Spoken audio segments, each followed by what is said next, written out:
And before I move on to the final story for the evening, I want you to pause for a couple of seconds.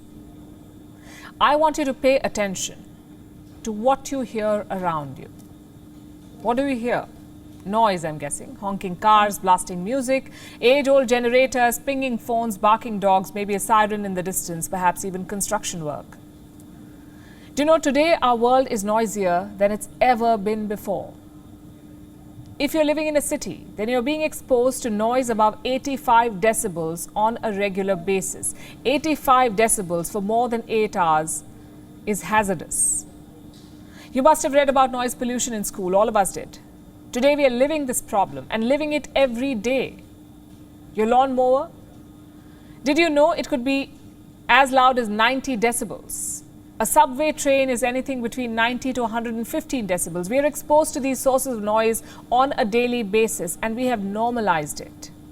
Silence, on the other hand, has become uncomfortable.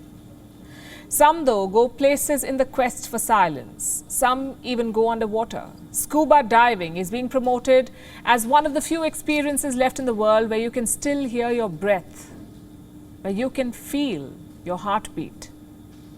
Some go to the hills in the quest for quiet in this loud world. The more isolated the cabin, the farther from the madding crowd, the more likely it is to be high-priced.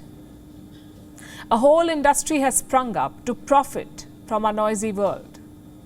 You must have heard of noise-cancelling headphones. Their worldwide sales are currently worth over $5 billion. By 2032, that number is expected to cross $9 billion, noise cancellation headphones. But do these devices address the real problem, the problem of noise? Today, our cities are just too loud. India's Moradabad is the world's second loudest city. Dhaka tops the chart. Islamabad is number 3. Also on this list are Vietnam's Ho Chi Minh City, Bangkok, New York. Noise pollution is not a third world problem, just in case you happen to have assumed that. Noise pollution is a global problem. And here's why you should care. Exposure to loud noise can cause high blood pressure, heart diseases, also affect your sleep. Children who live near airports or noisy streets are more likely to suffer from stress, low attention levels. Noise, you see, impairs memory. It also affects a child's reading skills. In New York, 90% of mass transit users are exposed to loud noise on a daily basis. In Ho Chi Minh City, even cyclists are exposed to noise levels above 78 decibels.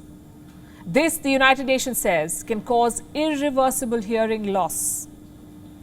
Like I mentioned before, today we are living the problem of noise pollution. We are living it. So back to the basic questions. Why is our world so noisy? Because of industrialization, growing population, growing traffic, growing activity on phones, basically all the changes that make the 21st century contribute to noise. On a metaphorical level, today loudness seems to have become a virtue.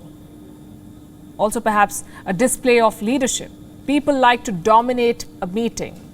The more loudly one speaks, the more likely he or she is to make their point. There are approximately 55 million meetings a day in the United States alone. It's a constant battle for attention, and studies don't make a case really for the loudest being the brightest. Remember that. The battle for attention continues outside too. On the road, for example, ambulances have to install louder sirens because traffic has become louder. As for fire engines, their sirens have become 6 times louder in the last 100 years. Is this noise desirable? In Europe alone, 10,000 people die prematurely every year because of noise.